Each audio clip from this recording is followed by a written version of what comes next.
আসসালামু আলাইকুম প্রিয় দর্শক, অন্য মঞ্চের আলাপচারিতায় আপনাদের সকলকে স্বাগত জানাচ্ছি। বিশ্ব রাজনীতিতে বাংলাদেশ একটা গুরুত্বপূর্ণ ইস্যুই হয়ে উঠেছে বলা যায়, কারণ বাংলাদেশে আমাদের দেশে অনেকে এর মধ্যে টুইট করেছেন যে পাকিস্তানের সাথে খুব গভীর সম্পর্কে জড়িয়েছে বাংলাদেশ ডক্টর ইউনূসের সময়কাল থেকে। তো পাকিস্তানের সাথে সম্পর্কে জড়ানো স্বাভাবিকভাবে ভারতের আবার এটা দেখা ভারতের এটা তির্যক চোখে দেখাই স্বাভাবিক যে ভারত পাকিস্তানের যে সম্পর্ক, আবার বাংলাদেশ ভারতের সাথেও সম্পর্ক উন্নয়ন যেটা ইউনূস আমলে যা ছিল তার চেয়ে পরিবর্তন আছে। টার্কির সাথেও বাংলাদেশ ভালো সম্পর্ক রাখছে। আমেরিকা তো বলাই বাহুল্য যে আমেরিকার চুক্তি দিয়ে বাংলাদেশ কেউ কেউ বলে যে 52তম স্টেট বানিয়ে ফেলবে কিনা। অনেকে যারা সমালোচকরা বলেন যে সেই ভেনেজুয়েলাকে সে যেরকম 51তম স্টেট বলেছে, এখন যা যা হচ্ছে আমাদের তেল কিনতে হয় আমেরিকার পানি, আমাদের তেল নিয়ে চিন্তা করে আমেরিকান কোম্পানি শেভরন আর আমেরিকার বাংলাদেশের রাষ্ট্রদূত যে আমরা কিভাবে তেলে স্বয়ংসম্পূর্ণ হবো। এই প্রেক্ষাপটে আরিফ ভাই, বাংলাদেশ বিশ্ব রাজনীতি এখন কোন জায়গায় আছে? আমরা হেডলাইনটাই করেছি বাংলাদেশ নিয়ে কি নতুন কোন খেলা শুরু হয়েছে? আমি ধন্যবাদ আপনাকে পূর্ণিমা ভাই। যেটা হচ্ছে যে আমি আসলে হেডলাইনের সাথে একমত না এই কারণে, কারণ বাংলাদেশ নিয়ে কোনো নতুন খেলা শুরু হয় না। এগুলা ফুটবলের মতো খেলা না যে আপনি 90 মিনিটস একটা পার্ট খেলা শেষ হলো তারপরে একটা খেলা শুরু হবে। আমরা 24 আগস্ট মাসের যে ঘটনাটা দেখলাম, আওয়ামী লীগের শাসনামলের অবসান এবং পরবর্তীতে নতুন শাসক গোষ্ঠীর আগমন বাংলাদেশে, এই খেলাটা ধারাবাহিকতা আজকে পর্যন্ত চলছে। It's not a part. এটা শুরুই করা হয়েছিল যাতে আজকের যে পরিস্থিতি সেখানের মধ্যে যেতে পারে, বা আরো আগামীতে আমরা যেটাকে বলে যে ইকোনমিক্যাল কলোনি বানানো যায়, যাতে এই দেশটাকে অর্থনৈতিকভাবে পঙ্গু করে দেওয়া যায়। এই কারণে এই গেমটা শুরু হয়েছে। সুতরাং আমরা নতুন করে কোনো খেলার মধ্যে ঢুকি নাই। এই খেলার মধ্যে স্ট্র্যাটেজিক্যাল কারণে ভৌগোলিক অবস্থানের কারণে আমাদের এক ধরনের চ্যালেঞ্জ আগে থেকেই ছিল। দ্বিতীয় যে মুশকিলটা তৈরি হয়েছে আমাদের, growing economy, growing middle class, purchase পাওয়ার গ্রোথ, এইসব কারণে আমরা যে কোনো সময় লেস ডেভেলপমেন্ট কান্ট্রি থেকে উপরে চলে যেতে পারি। আপনারা জানেন যে এটা অনেকটা প্রেশার দিয়ে আটকে রাখা। আমাদের যে মাথাপিছু আয়ের যে উমফলনই আমি বলবো, এবং অন্যান্য কারণে আমাদের কর্মক্ষম জনগোষ্ঠীর শক্তি অনেক বেশি এখন এই মুহূর্তে। আমাদের যেটাকে ডেমোক্রেটিক ডিভিডেন্ড বলে, সেই ডেমোগ্রাফিক ডিভিডেন্ডের জায়গাটা অনেক বেশি। সবকিছু মিলিয়ে আমরা এখন খুবই একটা আকর্ষণীয় জায়গা বিদেশি বিভিন্ন শক্তির জন্য, আমাদের অর্থনীতি এবং আমাদের অবস্থান। এইটারই প্রক্রিয়াগত কারণে বাংলাদেশের আজকের এই অবস্থা, এবং এটা নতুন কোনো খেলা না, এটা ধারাবাহিক একটা খেলা। এই মুহূর্তে খেলাটা কার্যকর হচ্ছে আর কি, যেটা ধরুন গত 2-3 বছর ধরে চলছে।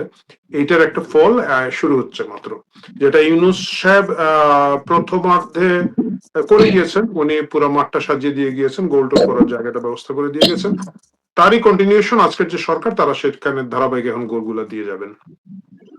আমি একটু যুক্ত করতে চাই আর ভাই, ইউএসএ যে এগ্রিমেন্ট, ইউএসএর সাথে যে বাণিজ্য চুক্তি, এই চুক্তি একদিকে সরকার বলছে যে এটা পুনর্বিবেচনার সুযোগ আছে, পুনর্বিবেচনা করবে হয়তো, আবার চুক্তি কিন্তু বাস্তবায়ন হচ্ছে অনেক কিছু, বলা যায় যে বাস্তবায়নের পথে হাঁটা হচ্ছে। শোনা যাচ্ছে আমাদের বে অফ বেঙ্গল, আমাদের পোর্ট, সেগুলোতে আমেরিকান ওয়ারশিপ তারা আনাগোনা করতে পারবে।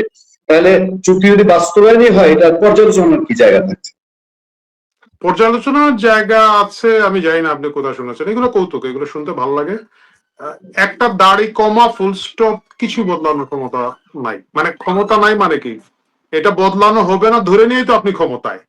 সুতরাং এইসব জোক শুনতে ভালো, কিন্তু বাস্তবে এগুলোর কিছু নেই। পর্যালোচনা করার সুযোগ আছে, দুনিয়ার সকল চুক্তির পিছনে লেখা থাকে যে এটা উভয় পক্ষ মাঝে মাঝে পর্যালোচনা করবে।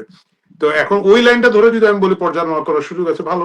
তো পর্যালোচনা করার সুযোগ থাকলে পর্যালোচনা করেন। পর্যালোচনা কোথা থেকে করবেন? এই চুক্তিটা এতই গুরুত্বপূর্ণ, আপনি দেখেন যে ইউনূস নির্বাচনের 3 দিন আগে গোপনে এই চুক্তিটা সাইন করে দিয়ে গেছে। মানে এটা খুবই কমন সেন্স যে একটা সরকার বা একটা নির্বাচন হচ্ছে 3 দিন পরে, সেখানে কোনো সরকার নীতিগত কোনো সিদ্ধান্ত নেবে না। একেবারে রুটিন জব, সরকারি কর্মচারীদেরকে বেতন দেওয়া, ট্রাফিক কন্ট্রোল করা, গ্যাস বিল কারেন্ট বিল সংগ্রহ করার বাইরে কোনো কাজ কোনো সরকার করবে না। কিন্তু তাড়াহুড়া করে করা হচ্ছে এবং গোপনে করা হচ্ছে। এটা কি এত সহজ? এটা তো ওই যে গরু বাজারের হাসিল কাটার মতো ঘটনা না, এটা তো অনেক প্ল্যান এন্ড প্রোগ্রামের মধ্যে আছে। এইটা দাড়ি কমা ফুল স্টপ কিছু বদলাতে পারবে না। এবং আপনি দেখেন ইউনূস কিন্তু এখন যেটা বলে ওরা যে এটা তো বিএনপি জামাতের সাথে কথা বলেই করেছে, এবং বিএনপি জামাত কিন্তু এটা নিয়ে খুব শক্ত কোনো কথা বলে না, কারণ তাদের এটা না করলে তো তাদেরকে ক্ষমতায় আনা হতো না হয়তো। তো গতকাল আবার জামাতের আমির বললো যে এই বিষয়ে তাদের সঙ্গে বিন্দু পরিমাণ কথা ইউনূস সরকার বলেনি। জামাত বাই ডিফল্ট মিথ্যা কথা বলে, সুতরাং তাদের কথা আপনি ওইভাবে মানে গতকালকে কি বলেছে এটা আজকে ধরলে হবে না, যখন বলেছে ওই সময়টা তো ধরতে হবে। কয়েক ঘন্টা চলে যাওয়ার পরে জামাতের কথার কোনো মূল্য নাই। আপনি দেখেন যে মিরপুরে মাজারের হামলা করেছে জামাতিরা গিয়ে, তাই না? তার করার পরে ওইখানকার যে এমপি কি যেন ওনার নাম, যাই হোক, সরি, হ্যাঁ, তো উনি কিন্তু সাথে সাথে বলছে আমি পুলিশের সাথে কথা বলছি, পুলিশ এখানে অভিযান চালাচ্ছে। পুলিশ করে আমি জানি না, এমপি সাহেব আমাদেরকে কথাই বলে নাই। মানে এই যে একেবারে মানে সাদা একেবারে বিশাল একটা মিথ্যা বড় করে বলে ফেলা এগুলো। এখন জামাত বলতেছে আমি তো জানি না, মানে ভাই আমার ক্ষমতায় দেশ নাই, আমি বসে জানি না। তো জানো না তো এখন ইউনূসের বিরুদ্ধে মামলা করে দাও, তোমার নামে এত বড় মিথ্যা কথা বলবে কেন? তো এটা তো বাস্তবে হচ্ছে কি, এটা এই পুরো প্রসেসটাই তো এটার ভিতরের একটা অংশ হিসাবে এসেছে। সুতরাং বাংলাদেশ নতুন করে একটা ঝামেলা পড়তে যাচ্ছে তা না, এই ঝামেলাটা গত কয়েক বছর ধরে চলছে, আগামীতে এটা খুব খারাপের দিকে যাবে। মানে অর্থনীতি তো ওভারনাইট আপনি কালকে সকালে যে ধসে পড়বে তা না, এটা ধসে পড়ার লক্ষণ যেগুলো এগুলো কিন্তু সবই দেখা যাচ্ছে। এবং যদি আল্লাহ না করে কোনো ধরনের প্রাকৃতিক দুর্যোগ এটার মধ্যে আরেকটু অ্যাড হয়ে যায়, তাহলে কিন্তু বাংলাদেশি হিসাবে আমাদেরকে অনেক কষ্ট ভুগতে হবে। আরে ভাই, আমি আবারও আসবো আপনার কাছে। আমি তো মামুন মাহবুবের কাছে আছি। মামুন ভাই, এই আরিফ ভাইকে প্রথম যে প্রশ্নটা করেছি যে বিশ্ব প্রেক্ষাপটে বাংলাদেশ এখন কি, এবং সেদিনও একটা আলোচনা আমাদের ছিল, আমরা ইন্ডিয়ার মধ্যে আমরা সীমাবদ্ধ ছিলাম, কিন্তু এখন দেখছি যে বাংলাদেশের সাথে কূটনৈতিক সম্পর্কের বিবেচনায় চীন, আমেরিকা, তুর্কি, পাকিস্তান, ইন্ডিয়া সবাই মিলে আমরা যেন মাঝখানে কোন একটা জায়গায় আছি। আপনি কি দেখতে পাচ্ছেন, নাম্বার ওয়ান? এবং নাম্বার টু হচ্ছে, আরিফ ভাই প্রশ্নটা তুলে ফেলেছেন যে এই যে মাজার হামলা থামছেই না, সেই অনুসারে যে শুরু হলো, এবারে সরকার বিএনপি গঠনের সময় মাজার আক্রান্ত হয়ে, তাও রাজধানীর কেন্দ্রস্থলে, মিরপুর তো রাজধানীর কেন্দ্রস্থল, এখন সেইখানে একটা আদি পুরনো মাজার, শাহ আলী মাজার, কিন্তু যারা মাজার প্রেমী তাদের কাছে একটা খুব উল্লেখযোগ্য জায়গা, সেটা আক্রান্ত হলো। আপনি কিভাবে দেখছেন সৈয়দ মামুন মাহবুব? জি, ধন্যবাদ। আপনি যেটা বলেছেন বাংলাদেশ নিয়ে নতুন কোন খেলা শুরু, আমি আমার সহ আলোচক আরিফ জেপ্তিক সাহেবের সঙ্গে একমত যে এটা দীর্ঘদিনের খেলা, এটা শুধু গত 2-3 বছরের না।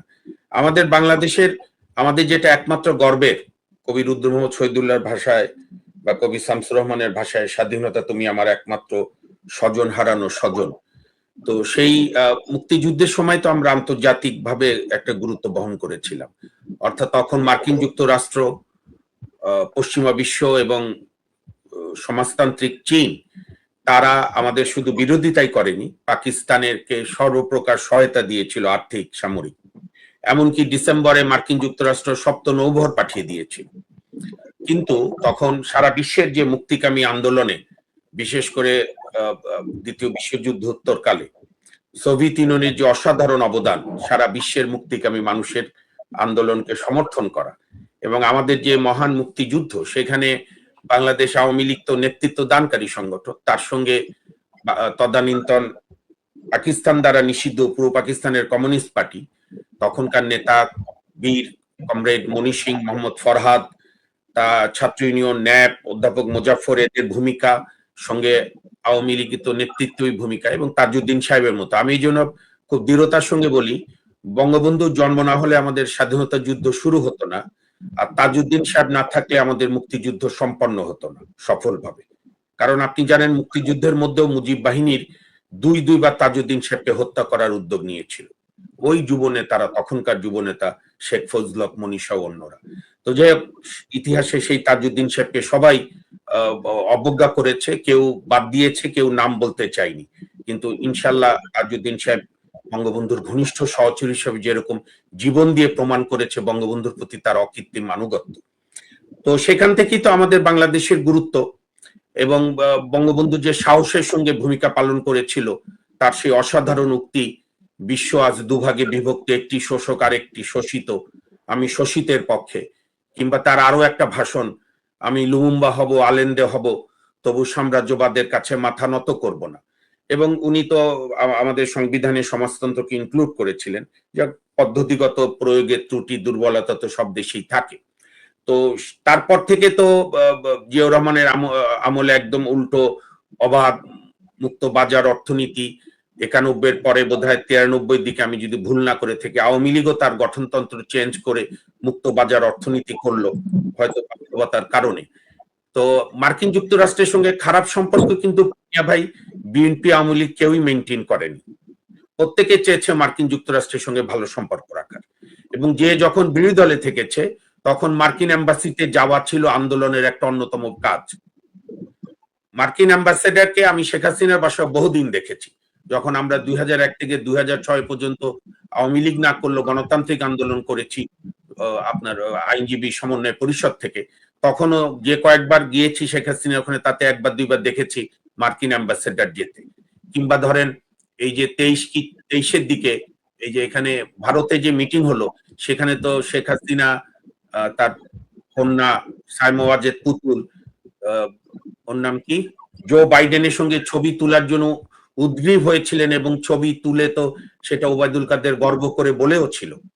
তো তখন বিএনপি একটু তেরসা কথা বলতো, এখন তো বিএনপি মার্কিন যুক্তরাষ্ট্রের কোলে।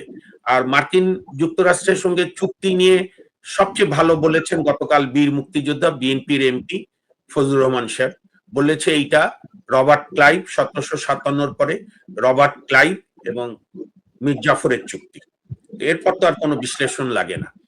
আর আপনি যেটা, আমি যে কারণেই বলছি, আমি একদম খোলামেলা বলি, বিএনপি এবং আওয়ামী লীগ এই দুটি দলের একটিকে বাদ দিয়ে করবেন, একটিকে বাদ দিয়ে আপনি দেশে সুস্থভাবে থাকতে পারবেন না। এইটা যেরকম বিএনপি এখন বুঝতে পারছে না, মাসুল দিতে দিতে কত করুণ অবস্থা হবে সেটা তারাই জানেন। আওয়ামী লীগও নিষিদ্ধ না করলো, আওয়ামী লীগেরও 2014 পর থেকে প্রবণতা হয়েছিল বিএনপি বাদ দিয়ে কিভাবে দেশ চালানো যায়, পারেনি। কারণ বিএনপি এবং আওয়ামী লীগ আপনি মানেন আর না মানেন, দুটি দল আমাদের 1979